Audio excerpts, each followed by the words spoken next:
Assalamualaikum warahmatullahi wabarakatuh. Mari belajar bersama dengan Sahwan Akila. Belajar online soal pretest PPG part 2. Ayo belajar bersama 100% lulus. Sebelum kita masuk ke soal, jangan lupa subscribe, komen, like, share, dan klik tanda lonceng untuk mendapatkan notifikasi soal-soal berikutnya. Soal yang akan kita pelajari ini adalah contoh-contoh soal untuk persiapan pretest PPG. Semoga teman-teman semua dapat lulus pretest dan terjaring menjadi mahasiswa PPG selanjutnya. Amin. Bagi teman-teman, silahkan melihat part 1-nya di video sebelumnya. Itu part 1 itu dari nomor 1 sampai nomor 30. Untuk part 2 ini kita akan membahas soal ke-31 sampai ke-60. Silahkan disimak. Nanti ketika saya mulai membacakan soal, silahkan teman-teman bisa mempause video jika waktu yang saya berikan itu kurang panjang atau kurang lama, untuk teman-teman bisa menjawab dari soal yang akan saya paparkan, begitu ya. Silahkan nanti ketika saya selesai membaca soal dan membacakan pilihan gandanya, silahkan teman-teman mempause videonya. Jika sudah siap dengan jawaban teman-teman silahkan klik mulai kembali videonya untuk melihat jawaban yang ada pada video tersebut. Tidak lupa saya berpesan dengan teman-teman, sebelum kita mulai belajar pada kesempatan kali ini, kita sebaiknya berdoa terlebih dahulu ya.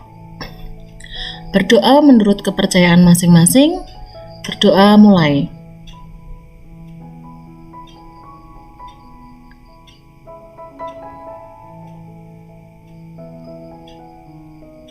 Selesai, langsung saja kita ke soal pertama.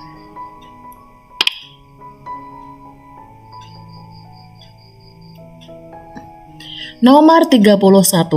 Hasil bagi bilangan bulat adalah 5. Jika jumlah kedua bilangan bulat tersebut adalah 36, maka hasil kali kedua bilangan tersebut adalah A. 252, B. 180, C.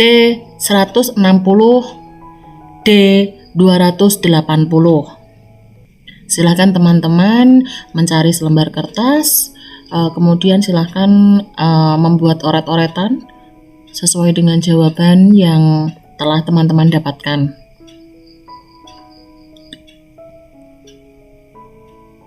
Teman-teman bisa mempause video ini ya jika waktu yang saya paparkan terlalu singkat, karena kalau terlalu lama kasihan videonya akan berdurasi lebih panjang. Setelah selesai, jawabannya adalah, kita lihat dulu. Berikut adalah keterangannya.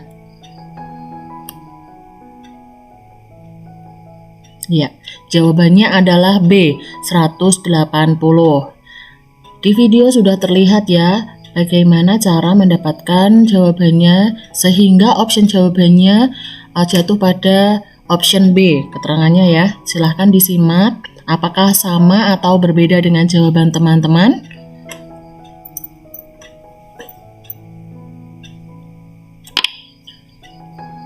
Untuk selanjutnya yaitu nomor 32.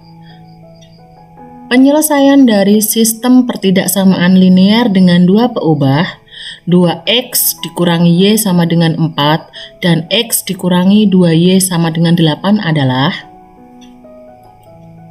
ya, karena tidak ada optionnya ya teman-teman, silahkan dilihat itu ada keterangannya, apakah sama dengan dari yang teman-teman dapatkan. Jawabannya yaitu 0,-4. Silahkan teman-teman mencermati. Di situ tertera bahwa 2x dikurangi y sama dengan 4. Jadi y sama dengan 2x dikurangi 4. X dikurangi 2y sama dengan 8. X dikurangi 2 dalam kurung 2X dikurangi 4 sama dengan 8. X dikurangi 4X ditambah 8 sama dengan 8. Negatif 3X sama dengan 8 dikurangi 8, X sama dengan 0. Jika X sama dengan 0, maka 2X dikurangi Y sama dengan 4. 2 dikali 0 dikurangi Y sama dengan 4, Y-nya sama dengan negatif 4. Jadi himpunan penyelesaiannya adalah 0,-4. Soal berikutnya adalah nomor 33. Sebuah bangun jajar genjang PQRS mempunyai sifat-sifat yang berhadapan sejajar dan sama panjang, dapat dibentuk dari 4 buah titik dengan koordinat titik P negatif 3 dengan 2, Q 0 dengan 4, R 4 dengan 4. Maka koordinat titik S adalah A negatif 2 dengan negatif 1, B negatif 2 dengan 1, C negatif 1 dengan 2, D 1 dengan 2. Silakan teman-teman, silakan mencari jawabannya.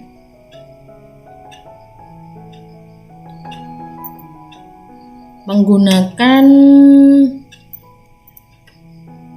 Kartesius ya. Jadi teman-teman silahkan membuat jajar genjang PQRS dan tentukan titik S lebih tepat pada titik yang berkoordinat A, B, C, atau D. Jika sudah, ini sudah tertera gambar di video. Jadi jawabannya adalah D, di mana P dan Q itu sejajar dengan R dan S ya. Itu terlihat gambarnya, maka titik yang S yang tepat yaitu 1 dengan 2. Ya, 1,2 ya. Kita lanjut ke soal berikutnya. 34. Jarak dari kota A ke kota B adalah 275 km. Agung naik mobil dari kota A ke kota B, berangkat pukul 8:05 dengan kecepatan rata-rata 72 km per jam. Pada waktu yang bersamaan, Bima dari kota B menuju kota A melalui jalan yang sama dengan kecepatan 53 km per jam. Mereka sudah janjian akan bertemu di suatu tempat, maka mereka akan bertemu pada pukul A 10:11, B 10:15, C 10:14, dan D 10:17. Silakan teman-teman mencari jawaban menurut dengan pengetahuan teman-teman, nanti bisa dicocokkan dengan kunci jawabannya.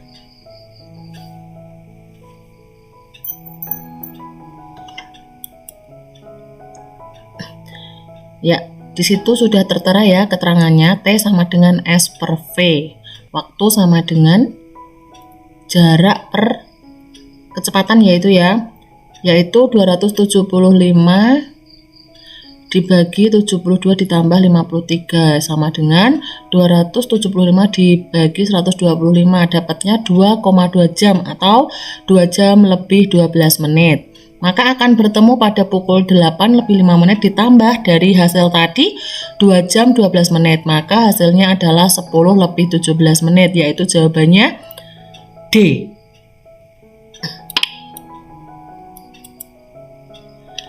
Nomor 35, selisih umur seorang ayah dan anak pertamanya adalah 26 tahun. Jika 5 tahun yang lalu jumlah umur keduanya 40 tahun, maka umur ayah 2 tahun yang akan datang adalah A 40, B 38, C 35, dan D 42. Silahkan teman-teman mencari dengan cara teman-teman. Apakah sudah menemukan jawabannya? Apakah A, B, C, atau D? Jika teman-teman membutuhkan waktu lebih lama, silahkan mempause video ini.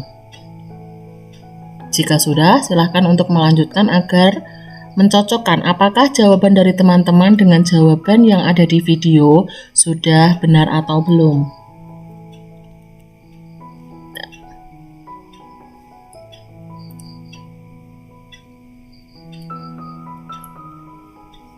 Jawaban sudah tertera di layar teman-teman. Silahkan teman-teman untuk mencocokkan apakah jawaban yang ada di layar sudah sesuai atau sama dengan jawaban teman-teman atau tidak. Dilihat ya, di keterangan misalnya X adalah ayah, Y adalah anak, maka X dikurangi Y sama dengan 26. Maka X sama dengan Y tambah 26. 26 itu adalah selisih ya, selisih umur ayah dan anak pertamanya. X plus Y dikurangi 10 sama dengan 40. Y tambah 26 sama dengan 40 tambah 10. 2Y tambah 26 sama dengan 50. 2Y sama dengan 50 dikurangi 26, Y sama dengan 24 dibagi 2, hasilnya menjadi 12. Angka 10 itu dari umur ayah dikurangi 5 dan anak dikurangi 5. Kan 5 tahun yang lalu umur mereka. Ya, jadi 10X tambah Y dikurangi 10 itu, angka 10 itu didapat dari 5 tahun diambil dari usia ayah dan 5 tahun diambil dari usia anak. Jika Y 12, maka X sama dengan Y tambah 26. Y-nya diganti 12, yaitu ditambah dengan 26, maka hasilnya 38. Karena yang ditanyakan itu 2 tahun yang akan datang, maka umur ayah 2 tahun yang akan datang adalah hasil tadi 38 ditambah 2, yaitu 40 tahun. Jawabannya adalah A. Apakah jawaban dari teman-teman sudah sesuai? Kita lanjut ke nomor berikutnya. Nomor 36. Ongkos parkir mobil Y ditarik berdasarkan jam parkir X. Maksudnya itu ongkos parkir mobil itu ibaratlah Y ditarik berdasarkan jam parkir ibarat X dengan menggunakan rumus Y sama dengan 3000 ditambah 1500 dalam kurung X dikurangi 1. X lebih dari 1, maka ongkos parkir untuk 3 jam adalah A. 6.000, B. 4.500, C. 5.000, D. 3.500. Saya ingat betul teman-teman, pada pretest 2019 lalu soal seperti ini muncul. Walaupun soalnya tidak sama persis, entah itu Y sama dengan 3000 tambah 1500 atau mungkin angka yang lain, tapi saya ingat betul soal seperti ini keluar pada saat pretest 2019 gitu ya. Ini sebagai sarana belajar teman-teman, semoga soal-soal seperti ini yang saya paparkan dari part 1, part 2, bahkan nanti sampai ke part 6 atau lebih mungkin ya, itu nanti sedikit atau banyak akan keluar sama-sama seperti tahun-tahun sebelumnya. Karena pada saat tahun 2019 itu saya juga belajar dari soal-soal pretest tahun-tahun sebelumnya, dan alhamdulillah banyak sekali soal tipe-tipe soal yang mirip seperti itu, walaupun angkanya tidak sama tapi tipe-tipe soalnya mirip. Dan karena saya saat itu berlatih dengan soal-soal tersebut, alhamdulillah saya bisa mengerjakan dan lulus, sehingga di tahun ini saya sudah menyandang gelar sertifikasi seperti itu ya. Semoga teman-teman semua subscribernya Safwan Akila juga sama seperti saya, mengikuti pretest 1 kali langsung lulus, langsung dipanggil dan langsung sertifikasi. Amin ya robbal alamin ya. Silahkan teman-teman berusaha mengerjakan soal tersebut, bisa menggunakan penalaran juga bisa, atau bisa menggunakan sesuai dengan pengetahuan teman-teman.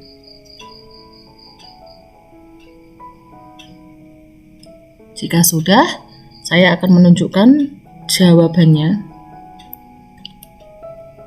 Bisa dilihat di layar, 3 jam ibarat Y ya, sama dengan 3000 ditambah 1500 X dikurangi 1. Maka 3000 ditambah 1500, 3 kurangi 1 ya, karena X tadi kan untuk 3 jam. Nah, 3.500 ditambah 1.500 dikali 2. 2-nya itu dihasilkan dari 3 dikurangi 1 atasnya. Jadi 3.000 tambah 3.000, maka hasilnya adalah 6.000, yaitu jawaban nomor A. Silahkan teman-teman dipahami. Jika ada yang kurang jelas atau mungkin paparan saya salah, silahkan teman-teman bisa dikomen di video ini ya teman-teman. Dengan komentar yang membangun, kita saling mengingatkan, kita saling belajar, sama-sama belajar. Semoga kita semua sukses dalam hal apapun, dimudahkan dalam urusan apapun. Amin ya robbal alamin. Kita lanjut ke soal berikutnya. Nomor 37. Pada saat kita memasak air sampai mendidih, menurut hukum fisika, jika air sudah mendidih, maka suhunya titik-titik-titik. A. Tidak dapat ditingkatkan lagi. B. Menurun secara drastis. C. Akan terus meningkat sesuai kebutuhan. D. Mulai menurun sampai titik 0.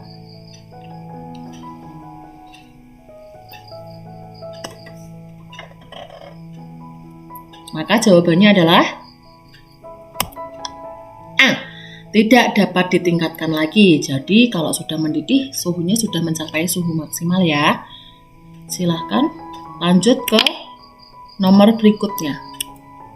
38. Setelah melakukan penelitian tentang gejala alam biotik, perlu disusun titik-titik-titik. A. Kesimpulan dan saran untuk kegiatan berikutnya. B. Laporan penelitian. C. Sistematika laporan penelitian. D. Kesimpulan hasil penelitian.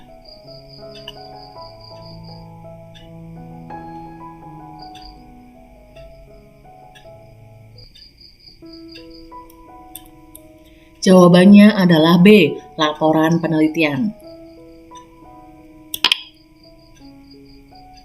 Soal berikutnya yaitu nomor 39.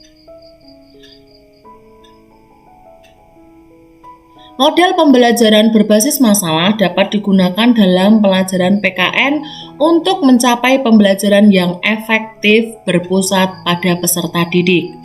Salah satu ciri pembelajaran yang berpusat pada peserta didik sebagai fasilitator. Salah satu tujuan tugas fasilitator adalah titik-titik-titik. A. Memberikan kesempatan kepada peserta didik untuk menerapkan keterampilan dalam berpikir tingkat tinggi dalam memecahkan masalah. B. Memfasilitasi peserta didik untuk aktif merumuskan dan memecahkan masalah secara mandiri, baik pada kegiatan individu maupun kelompok sebagai proses membangun pengetahuan dan keterampilan berpikir.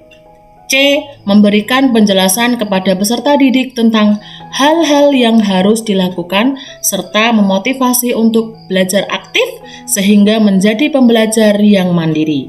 D. Menyelaraskan bahan ajar dengan kemampuan peserta didik untuk memecahkan masalah. Jika teman-teman menemukan soal yang terlalu panjang seperti ini ya, menurut saya tidak usah membaca secara cepat. Kalau menurut saya sekali baca langsung paham. Jadi ketika teman-teman mendapatkan soal yang panjang seperti ini, usahakan fokuskan pada saat teman-teman mulai membaca sampai dari soal sampai pilihan ganda. Jadi saat nggak usah mengulang-ulang soal berkali-kali, nanti akan membuang-buang waktu kalau menurut saya. Jadi saya kala itu sekali baca langsung jawab. Gitu ya. Jadi lain kali akan saya buatkan tips-tips dalam mengerjakan soal, baik soal-soal pretest maupun soal-soal UP ya. Semoga masih ya diberikan waktu luang untuk membuatkan video tips-tips dalam cara agar sukses dalam mengerjakan soal pretest PPG maupun UP-nya nanti, oke? Silahkan dipahami soalnya teman-teman. Jika sudah, akan saya tampilkan jawabannya.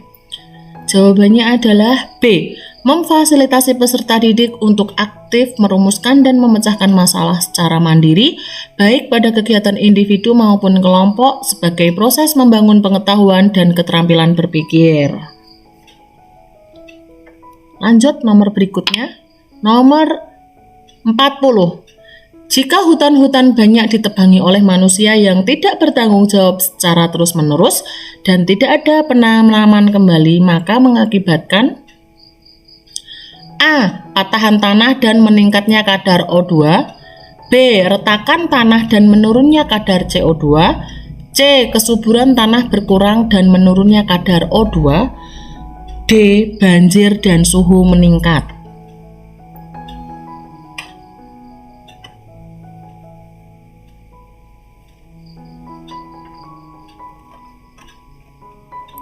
Jawabannya adalah D. Banjir dan suhu meningkat. Lanjut ke nomor berikutnya. 41. Dalam menggunakan media pembelajaran PKN, maka berikut ini yang tidak perlu diperhatikan adalah A. Satuan pendidikan SD dengan kelas rendah dan kelas tinggi, B. Karakteristik siswa SD, C. Pembelajaran lebih menekankan pada pengalaman dan pembiasaan, D. Pengetahuan dan pengertian yang kompleks dari siswa.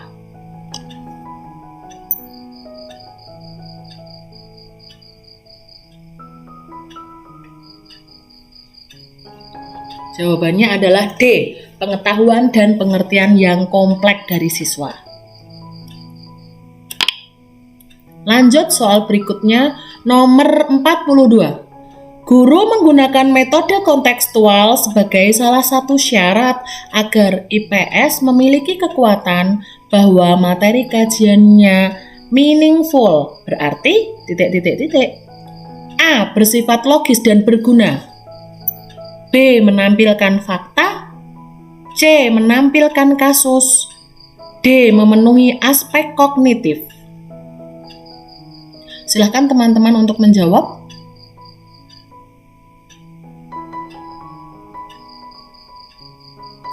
Jawabannya adalah A.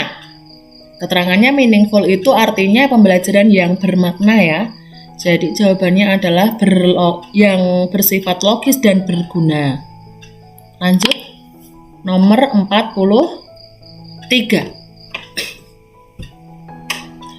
Tuti dan Maria, dua kakak beradik. Keduanya Putri R. Wiroatmojo, mantan wedana di daerah Banten. Meskipun Tuti dan Maria bersaudara, sifat keduanya sangat berbeda. Tuti seorang pendiam dan selalu berhati-hati dalam menuturkan kata. Dia lebih banyak menggunakan akal dan pikiran daripada perasaan.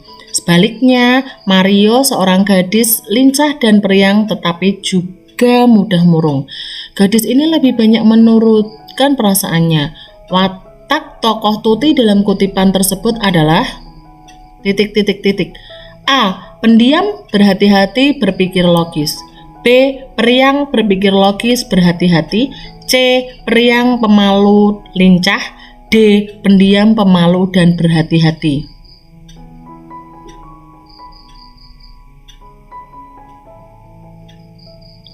Terlihat jelas ya pada bacaannya. Silahkan teman-teman untuk memilih salah satu optionnya apakah A, B, C, atau D.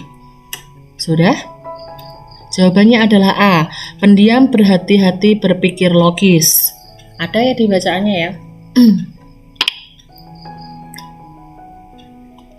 44. Pada saat peserta didik melakukan eksperimen atau eksplorasi, guru memberikan kesempatan kepada peserta didik untuk mengumpulkan informasi sebanyak-banyaknya yang relevan untuk membuktikan benar atau tidaknya hipotesis.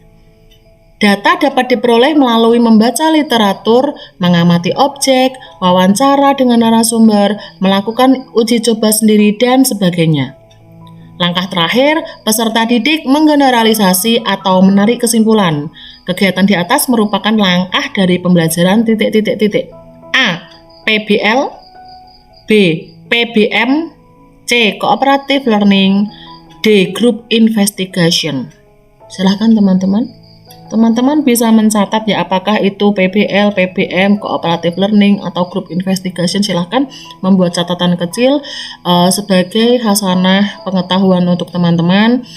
Ketika teman-teman mendapatkan kosakata baru atau mendapatkan kata-kata baru yang unik atau yang belum pernah teman-teman dengar, silakan teman-teman bisa browsing sendiri di internet, dicari apakah ini apa, model pembelajaran bagaimana, ini bagaimana, kayak gitu ya. Di sini saya hanya memaparkan soal-soal dari pretestnya. Saya tidak menjelaskan secara rinci apa itu PBL, PBM, Cooperative Learning, atau Group Investigation. Saya harap teman-teman sendiri bisa mencari informasi sendiri dari browsing di internet guna menambah wawasan dari teman-teman. Tidak ada salahnya untuk belajar lagi, mencari. Dengan mencari itu, teman-teman akan lebih paham, akan lebih mudah ingat daripada nanti saya terangkan terlalu menjelimet di sini, karena saya hanya memfokuskan untuk latihan-latihan soal saja, gitu ya. Jawabannya adalah yang B, yaitu PBM. Lanjut. Nomor 45. Anda memeriksa hasil laporan praktek siswa dan menemukan cukup banyak kesalahan yang ada pada tulisan siswa. Kalimat santun yang layak disampaikan terkait dengan penyempurnaan laporan tersebut adalah titik. A. Laporan tidak layak untuk disampaikan karena masih banyak yang perlu diperbaiki. B. Laporan memerlukan telaah yang cukup panjang karena masih terdapat kesalahan. C. Laporan yang dibuat sudah baik, namun untuk kesempurnaan laporan ini hal yang bersifat teknis perlu diperbaiki. D. Laporan yang dibuat perlu diperbaiki karena masih terdapat kekurangan pada halamannya. Silahkan teman-teman, kira-kira mana option A, B, C, D yang tepat untuk membuat kalimat santun yang layak disampaikan terkait dengan penyempurnaan laporan dari praktek siswa ya. Jawabannya adalah yang C, ya, laporan yang dibuat sudah baik. Namun untuk kesempurnaan laporan ini hal yang bersifat teknis perlu diperbaiki. Jadi ketika kita mengomentari maupun memberi penilaian atas suatu laporan ataupun tulisan pada siswa, langkah baiknya kita menggunakan kalimat yang santun dan membangun. Jadi tidak dengan kalimat yang kasar, ya. Itu juga membuat anak-anak itu akan lebih mau koreksi diri lah intinya. Jadi nggak merasa sakit hati, maka akan dengan komentar yang membangun itu akan membuat anak-anak semakin semangat untuk memperbaiki dari kesalahannya, seperti itu. Lanjut ke halaman berikutnya. Nomor 46. Setelah siswa mempelajari PKN, akan memahami cara menghargai jasa para tokoh dalam proses perumusan dasar negara Pancasila, yaitu dengan A. Tidak mengakui ideologi negara. B. Menganggap Pancasila sebagai ideologi yang tidak sesuai lagi dengan keadaan sekarang. C. Menunjukkan sikap hedonisme. D. Meneladani sikap dan perilaku para tokoh. Silahkan teman-teman untuk menjawab.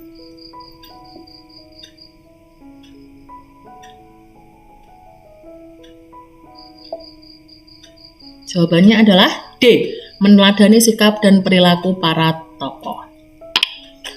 Lanjut nomor 47. Langkah terakhir membuat taman adalah menempatkan tanam-tanaman yang kita sediakan sesuai dengan sketsa yang dibuatnya. Tanam-tanaman hendaknya tidak dalam ukuran yang serupa dan warna senada. Usahakan membuat komposisi yang nyaman dipandang, baik bentuk maupun warnanya. Terakhir, letakkan jembatan rumah gubuk boneka atau kaca sebagai danau tiruan. Pada paragraf tersebut, kata-kata yang seharusnya diawali dengan huruf kapital adalah, itu optionnya melorot ya, optionnya itu harusnya A, B, C, D, tapi itu kok sampai E. Itu mungkin tadi ke enter ya sama saya, mohon maaf sekali ya teman-teman.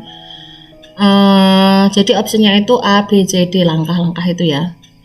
A. Langkah hendaknya usahakan terakhir. C. Langkah sesuai, usahakan terakhir. D. Langkah tanam tanaman, usahakan terakhir danau. D. Langkah tanam tanaman, usahakan terakhir. Itu diperhatikan itu di paragraf itu kan setelah titik itu kan hurufnya masih kecil ya, masih kecil-kecil ya. Jadi dari awal nomor 47 itu kan hurufnya masih kecil. Silahkan teman-teman menganalisis mana saja kata-kata yang harusnya diawali dengan huruf kapital. Jawabannya adalah D. Langkah, tanam tanaman, usahakan, dan terakhir itu pada kalimat yang setelah titik ya. Sini terlihat jelas ya. Langkah, terus tanam tanaman, terus usahakan, dan terakhir ini masih menggunakan huruf kecil. Makanya seharusnya diganti dengan huruf kapital seperti itu. Kita lanjut ke nomor berikutnya. 48. Penerapan prinsip belajar secara berkesinambungan pada pembelajaran IPA adalah A. Diawali dengan menggali konsep, melakukan pengamatan, baru membuat kesimpulan. B. Belajar diawali dengan contoh, baru ke materi yang sulit. C. Belajar materi IPA baru dilanjutkan dengan diskusi kelompok. D. Belajar materi IPA sepanjang hari sampai menguasai. Prinsip belajar secara berkesinambungan pada pembelajaran IPA. Apakah A, B, C, atau D? Silahkan teman-teman untuk menjawab. Jawabannya adalah A. Diawali dengan menggali konsep, melakukan pengamatan, baru membuat kesimpulan. Itu adalah prinsip secara kesinambungan pada pembelajaran IPA. Lanjut nomor berikutnya. 49. Agar siswa aktif dalam pembelajaran bilangan 4 angka, kepada siswa diberikan soal sebagai berikut. Isikan suatu angka tersebut 1, 2, 3, 4, 5, 6, 7, 8, 9 minimal 1 kali untuk membentuk 3 bilangan 4 angka yang jumlahnya 9.536. Maka siswa menemukan banyak jawaban yang benar. Hal ini dapat mencerminkan pendekatan pembelajaran A. Open-ended atau divergent, B. Scientific, C. Interaktif, D. Expository. Silahkan ya. Soal-soal seperti ini juga banyak yang keluar. Kita disajikan cara mengajar yang seperti ini. Ini dinamakan dengan pendekatan apa, strategi apa, model pembelajaran apa, dan lain sebagainya itu ya. Jadi kemungkinan soal seperti ini muncul walaupun tidak sama persis, tapi mungkin dengan pendekatan yang lain gitu ya. Apakah pendekatan atau strategi yang lain? Teman-teman silahkan mencari banyak macam pendekatan maupun model ataupun strategi pembelajaran. Silahkan dicari di internet, cari yang terbaru ya, mungkin dari jurnal-jurnal nasional atau dari web-web resmi untuk menggali informasi tentang berbagai pendekatan maupun strategi pembelajaran. Jawabannya adalah A. Ya. Open-ended atau divergent. Satu soal memiliki beberapa jawaban yang benar. Yaitu ada satu soal diminta untuk membentuk angka minimal 1 kali untuk membentuk 3 bilangan dari 4 angka yang jumlahnya 9.536. Jadi satu soal itu memiliki beberapa jawaban yang benar, yang sudah benar. Walaupun angkanya berbeda tapi hasilnya sama ya, yaitu 9.536. Lanjut nomor soal 50. Dalam kegiatan menganalisis gejala alam abiotik, perlu upaya sadar dan terencana yang memadukan lingkungan hidup termasuk sumber daya ke dalam proses pembangunan untuk menjamin kemampuan, kesejahteraan, dan mutu hidup generasi masa kini dan generasi masa depan, merupakan A. Pembangunan berkelanjutan yang berwawasan lingkungan hidup. B. Pembangunan berbasis lingkungan hidup untuk menyiapkan kehidupan bagi generasi masa kini dan masa depan. C. Pembangunan daya dukung lingkungan untuk generasi masa kini dan masa depan. D. Pengelolaan lingkungan berkelanjutan untuk generasi masa kini dan masa depan.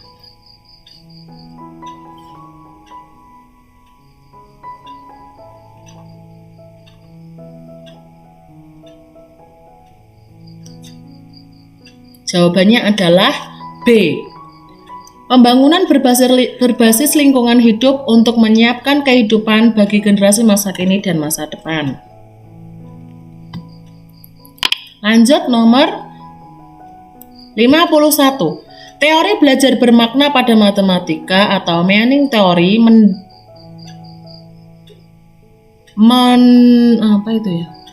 mendukung penggunaan benda-benda untuk dimanipulasi sehingga siswa dapat memahami dari konsep dan keterampilan baru, seperti contoh berikut. Seperti yang apa ya maksudnya? Guru mengenalkan bilangan 3 menggunakan contoh 3 mangga, 3 balon, 3 pensil. B. Guru mengenalkan bilangan 3 dengan mengajak siswa menyebutkan secara verbal. C. Guru mengenalkan bilangan 3 dengan menuliskan simbol angka 3. D. Guru mengenalkan bilangan 3 menggunakan gambar 3 mangga, gambar 3 balon, gambar 3 pensil.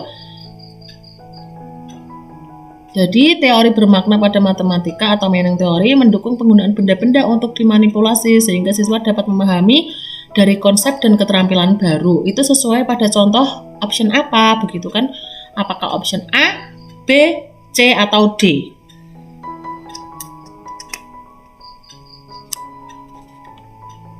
Silahkan. Jawabannya yaitu yang A. Guru mengenalkan bilangan 3 menggunakan contoh mangga, 3 mangga, 3 balon, 3 pensil. Ya, jadi menggunakan benda-benda nyata ya.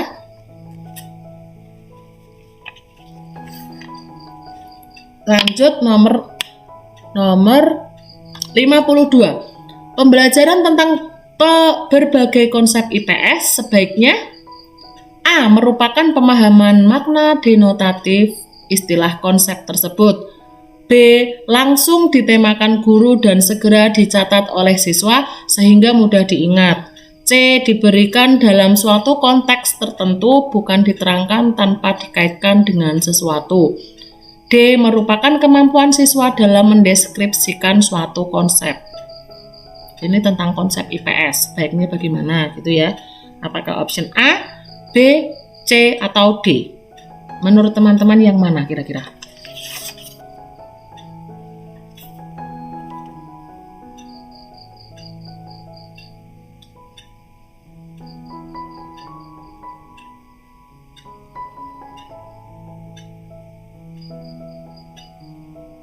Jawabannya adalah yang A, merupakan pemahaman makna denotatif istilah konsep tersebut. Lanjut ke nomor 53.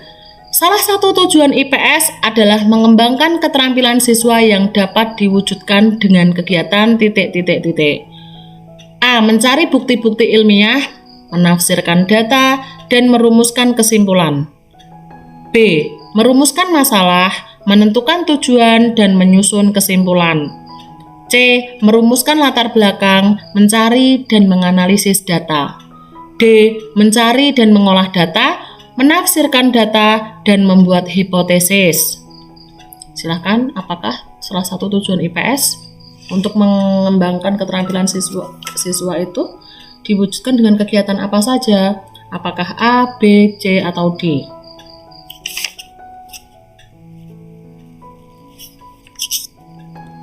Jawabannya adalah D. Mencari dan mengolah data, menafsirkan data, dan membuat hipotesis. Soal berikutnya, nomor 54. Barisan yang terbentuk adalah 1, 3, 5, 7, Maka barisan suku ke-10 adalah A 17, B 19, C 22, D 25. Silahkan teman-teman. Suku ya, ini suku ke N ya.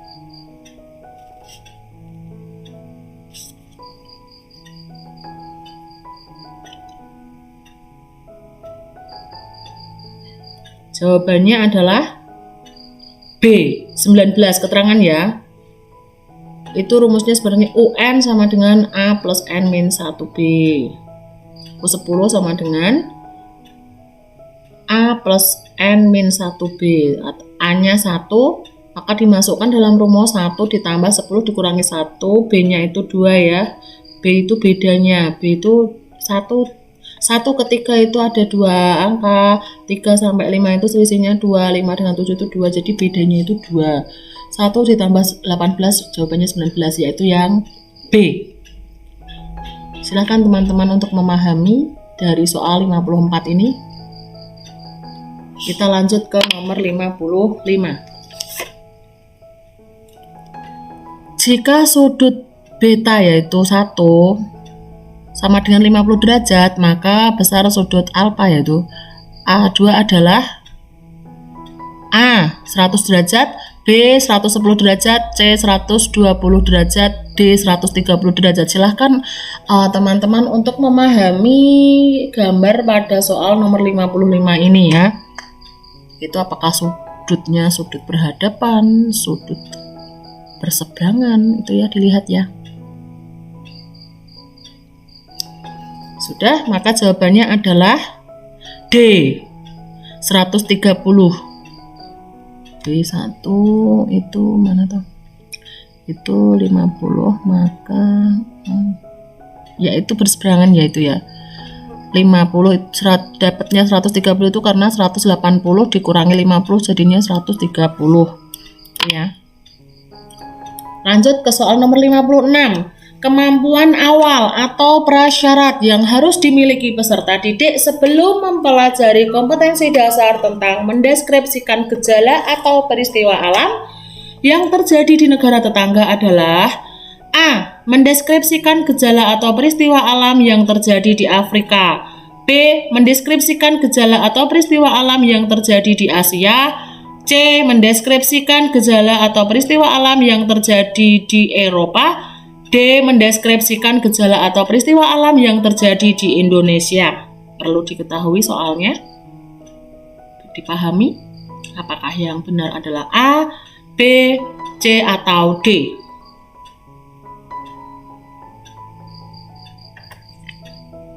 Jawabannya adalah B. Mendeskripsikan gejala atau peristiwa alam yang terjadi di Asia. Karena pada soal itu jelas-jelas itu terjadi di negara tetangga, karena Indonesia itu berada di Asia, benua Asia, maka negara tetangga Indonesia yaitu Asia ya, tidak mungkin Afrika, Eropa. Kalau Indonesia kan negara sendiri. Karena soalnya itu tentang negara tetangga, otomatis mendeskripsikan gejala atau peristiwa yang terjadi di Asia, gitu ya. Nomor 57 ini ya. Pak Tino akan menjelaskan konsep perkalian sesuai dengan prinsip-prinsip pembelajaran yang mendidik kepada siswa kelas 3 SD dengan peragaan sebagai berikut. 1. Pak Tino mengajak siswa mengamati 5 ekor kucing yang ada di halaman sekolah. 2. Banyak kepala seekor kucing ada 1, sehingga banyak kepala 5 ekor kucing adalah 5 dikali 1. 3. Banyak mata seekor kucing ada 2, sehingga banyak mata 5 ekor kucing adalah 5 dikali 2. 4. Banyak kaki seekor kucing ada 4, sehingga banyak kaki 5 ekor kucing adalah 5 dikali 4. Peragaan yang dilakukan oleh Pak Tino dalam pembelajaran matematika termasuk model pembelajaran ...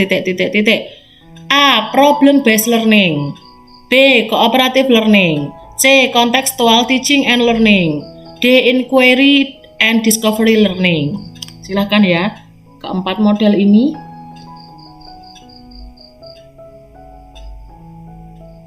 Yang mana kira-kira langkah-langkah sesuai dengan prinsip yang diterapkan pada soal ya, yang dilakukan oleh Pak Tino. Apakah dia menggunakan model pembelajaran PBL atau problem based learning, ataukah cooperative learning, ataukah contextual teaching and learning, ataukah inquiry and discovery learning.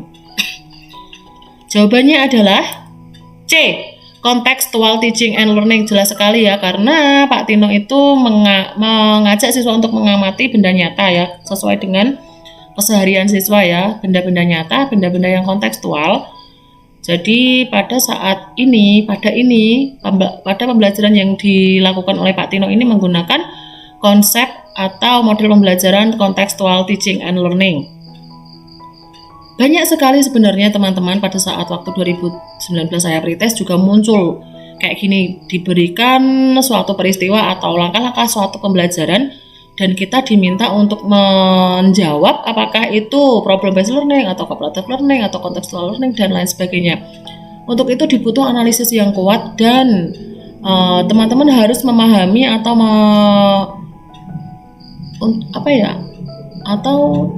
benar-benar memahami lah atau mengetahui karakteristik masing-masing dari model pembelajaran.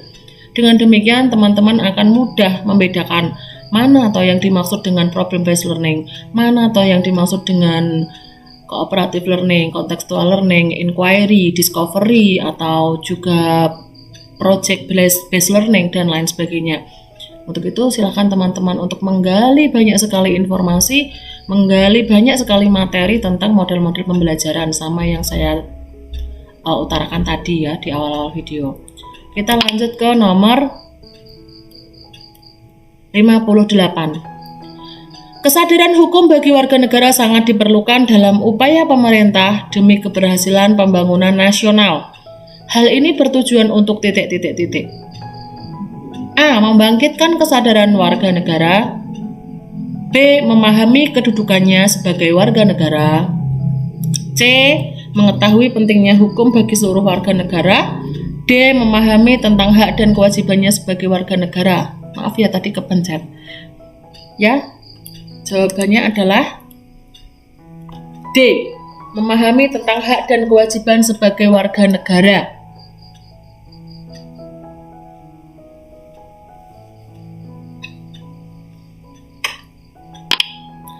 Lanjut nomor 59. Perhatikan pernyataan berikut ini. 1.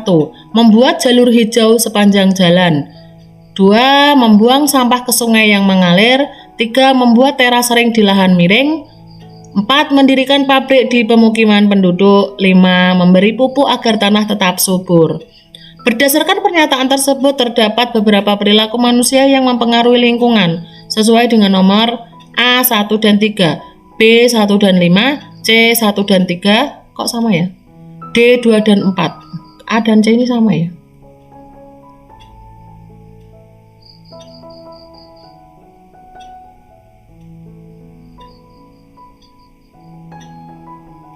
Jawabannya adalah D 2 dan 4 ya, membuang sampah ke sungai yang mengalir mengakibatkan banjir ya. Terus mendirikan pabrik juga dapat mempengaruhi lingkungan yaitu membuat banjir ya, memperbesar kemungkinan untuk terjadi banjir. Lanjut soal terakhir ya. Dalam menggunakan media pembelajaran PKN SD, maka berikut ini yang tidak perlu diperhatikan yaitu A. Satuan pendidikan SD dengan kelas rendah 1-3 dan kelas tinggi 4-6. B. Karakteristik siswa SD. C. Pembelajaran lebih menekankan pada pengalaman dan pembiasaan. D. Pengetahuan dan pengertian yang kompleks dari siswa. Silahkan teman-teman menjawab. Jawabannya adalah D. Pengetahuan dan pengertian yang kompleks dari siswa.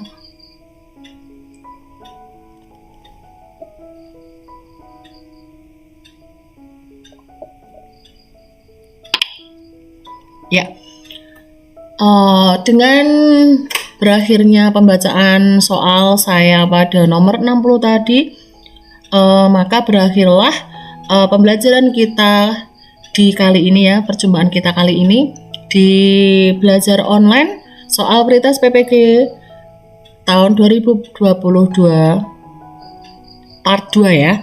Jadi dari ke-30 soal itu silakan teman-teman belajar lagi, menggali informasi lebih dalam lagi. Mungkin saya hanya memaparkan soal-soal yang saya dapatkan dari berbagai sumber. Silahkan teman-teman bisa menggali dari setiap butir soalnya, lebih diperdalam lagi, itu malah justru lebih bagus lagi. Dengan demikian akan menambah wawasan teman-teman, menambah informasi dari teman-teman sehingga teman-teman mendapatkan pengetahuan yang luas sehingga sehingga teman-teman dapat mengerjakan soal-soal pretest tahun ini gitu. Jadi silahkan teman-teman menambah pengetahuan lagi yang lebih banyak lagi selain dari video saya ini. Silahkan teman-teman bisa nambah lagi, belajar baik dari YouTube, dari browsing di internet, bisa juga dari media sosial seperti Facebook maupun Telegram maupun Instagram. Silahkan teman-teman gunakan waktu luang teman-teman untuk belajar sembari menunggu jadwal pretest PPG yang akan datang gitu ya. Perlu diketahui teman-teman karena pelaksanaan pretest PPG ini belum tentu 1 tahun sekali, karena sepengetahuan saya terakhir saya mengikuti pretest PPG ini 2019 sampai sekarang ini baru diadakan pretest lagi gitu. Jadi ini adalah kesempatan emas bagi teman-teman yang terpanggil, yang kemarin di SIM PKB telah diundang dan diminta untuk melengkapi berkas. Merupakan kesempatan emas, benar-benar emas bagi teman-teman, dan jangan sampai teman-teman lewatkan dengan begitu saja tentunya ya. Dengan itu silahkan teman-teman menyimak kembali part 1-nya. Bagi teman-teman yang belum sempat menyimak part 1, nanti akan saya sematkan di deskripsi link dari latihan soal pretest PPG PGSD ya. Di part 1 nanti di deskripsi akan saya sematkan gitu ya. Jangan lupa untuk subscribe, komen, like, dan share, dan bunyikan loncengnya agar teman-teman dapat mendapatkan notifikasi untuk video selanjutnya, karena masih banyak part-part berikutnya yang akan saya tampilkan agar dapat kita pelajari bersama. Doa saya semoga teman-teman dari channel Safwan Akila mendapatkan kemudahan, dilancarkan sampai lulus pretest PPG sehingga segera terpanggil menjadi mahasiswa PPG dan menyandang sebagai guru yang berprofesi ya, guru profesi ya. Itu cukup sekian dari saya, kurang lebihnya saya mohon maaf. Akhiru kalam, wassalamualaikum warahmatullahi wabarakatuh.